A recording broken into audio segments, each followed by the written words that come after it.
Bonjour, bien-aimés dans le Seigneur.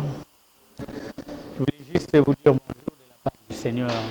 Que Dieu puisse bénir tout un chacun de nous qui est en train de suivre cette émission à Porte Adoucée au TV officiel. Et je vous invite d'ailleurs en masse de pouvoir vraiment vous abonner et suivre toutes les émissions qui passent à la télé ici. Vous ne serez pas d'ici. C'est du bon travail pour qu'en fait l'œuvre de Dieu puisse aller de l'avant. Que Dieu bénisse cette opportunité. Je bénis Dieu aussi. C'est une grâce que j'ai obtenue de sa part parce que c'est la toute première fois que je puisse faire une émission comme ça télévisée ici en Luanda. Ça fait un mois que je me trouve à Luanda. Je suis le frère, votre frère Massamba, l'ancien Massamba. Je viens de la Suisse et j'habite la Chaux-de-Fonds, précisément dans le canton de Neuchâtel. Et nous sommes une église, l'église évangélique El Shaddai, dont je salue de loin en passant, de pouvoir passer, bénir encore le pasteur Emile Mpongonjoli et tous les servantes de Dieu, la servante de Dieu, maman évangéliste Kaja, et toute l'équipe, que vous soyez bénis là où vous vous trouvez. Et je bénis Dieu encore pour ces moments, vraiment cette opportunité qu'il m'a accordée, afin de pouvoir passer à Porte Adoucée TV officiel. Soyez bénis, que Dieu puisse encore vous bénir davantage. Comme on a dit, cette année 2021 soit une année favorable pour vous encore, afin que Dieu puisse encore être avec vous, qu'il marche avec vous. Et craignez toujours le Seigneur, faites ce qui est bien pour le Seigneur et le Seigneur s'en souciera aussi de vous. C'est lui qui prendra soin de vous. Amen.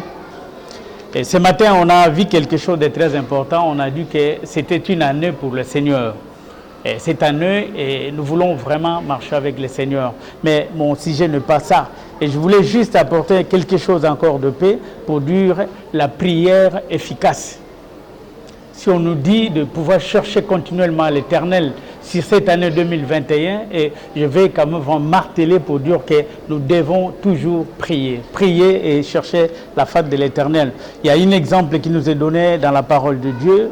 Je vais lire la parole de Dieu très vite.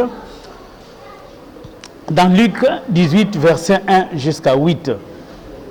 Jésus leur adressa une parabole pour montrer qu'il faut toujours prier et ne point se relâcher. Il dit, il y avait dans une ville, un juge qui ne craignait point Dieu et qui n'avait regard pour personne. Il y avait dans cette ville une veuve qui venait lui dire, fais-moi justice et ma partie adverse. Pendant longtemps, il le refusa, mais ensuite il dit en lui-même, quoique je ne craigne point Dieu et que je n'aie égard pour personne, néanmoins parce que cette veuve m'importune, je lui ferai justice, afin qu'elle ne vienne sans cesse me rompre la tête. Le Seigneur ajouta, attendez ce que dit le juge inique. Et Dieu ne fera-t-il pas justice à ces élus qui crient à lui jour et nuit et tardera-t-il à leur égard. Je vous le dis, il leur fera promptement justice. Mais quand le Fils de l'homme viendra, trouvera-t-il la foi sur cette terre? Cette femme dominée, cette veuve qui ne possédait rien, qui n'avait rien, laisse-moi te dire, bien-aimé dans le Seigneur, dans l'ancien temps, les femmes ne faisaient rien. C'était des hommes qui travaillaient en vue de pouvoir survivre à leur famille. Et cette femme s'est trouvée avec son enfant. Son mari était mort. Son mari qui a travaillé d'arrache-pied. Son mari peut-être lui a laissé des comptes énormes dans son compte. Elle avait peut-être presque tout. Et cette femme se trouve qu'elle avait presque rien. Et s'est posé des questions de pouvoir survivre. Elle était devant une situation qui a compliqué toute sa vie. Des personnages qui nous ont cités dans ces passages, nous voyons le juge inique et cette femme qui allait plaider tout le jour qu'on lui puisse faire justice pour sa cause. Et cette femme avait la qualité de la ténacité.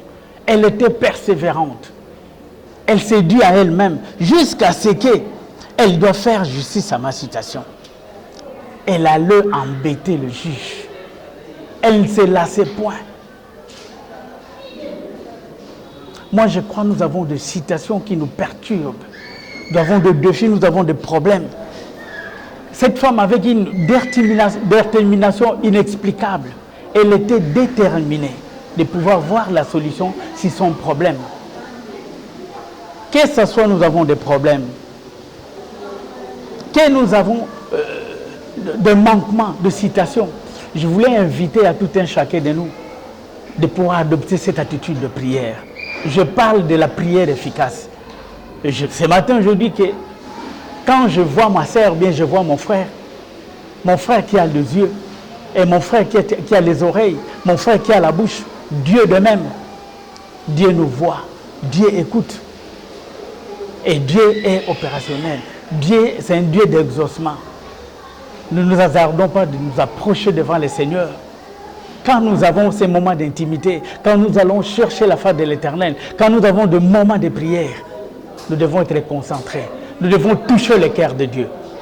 Parce que notre Dieu est sensible. Je ne vais pas prendre à quelqu'un pour dire que la prière, c'est un moment de parler avec le Père.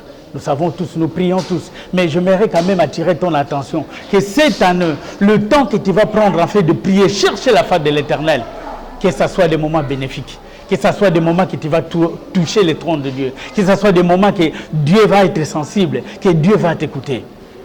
Notre Dieu, c'est un Dieu d'exaucement. Si cette femme a été exaucée, cette femme a été, on a dit trancher quand même cette citation, et cette femme a été persévérante. Comme aujourd'hui, des gens sont dans la peur, des gens sont dans des doutes.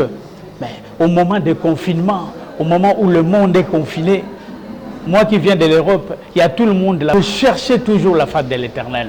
Si Paul va le dire aux Thessaloniciens de prier sans cesse, voilà des moments opportuns, voilà des moments qui sont favorables afin de pouvoir toucher le trône de Dieu, afin de chercher la face de Dieu. Ne te décourage pas, bien-aimé. Cherche la face de l'Éternel. Prie le Seigneur. Et le Seigneur qui t'écoute, c'est un Dieu d'exaucement. Et je voulais t'encourager, que ce soit tu demandes. La Bible, pourquoi la Bible dit nous demandons mal? Avant que nous puissions ouvrir nos bouches, demander quoi que ce soit, Dieu connaît nos besoins. Et ce matin, je voulais encore, cet après-midi, pardon, te dire que ton Dieu là, que tu sers, qui t'a ramassé là où tu étais, fait au-delà de ce que tu penses et au-delà de ce que tu peux demander. Ça, c'est ton Dieu. Tu n'as pas écrit à un Dieu de miséricorde, bien un Dieu qui ne voit pas, qui ne fait pas quelque chose de ta part. Dieu est Dieu. Dieu est Dieu. Dieu fait au-delà de ce que nous pensons et de ce que nous demandons. Ça, c'est notre Père. Persévère dans la prière. Persévère dans la prière. Sois tenace. Tiens bon. Ne te décourage pas. Que ce soit, tu obtiens ce que tu as demandé à Dieu. Dieu fait toujours au-delà. Et il continue encore d'opérer parce que c'est un Père pour nous. Merci à Porta do Céu TV officiel. Que Dieu puisse encore vous bénir davantage. Allez de l'avant. Allez avec le Seigneur et vous allez encore monter de gloire en gloire.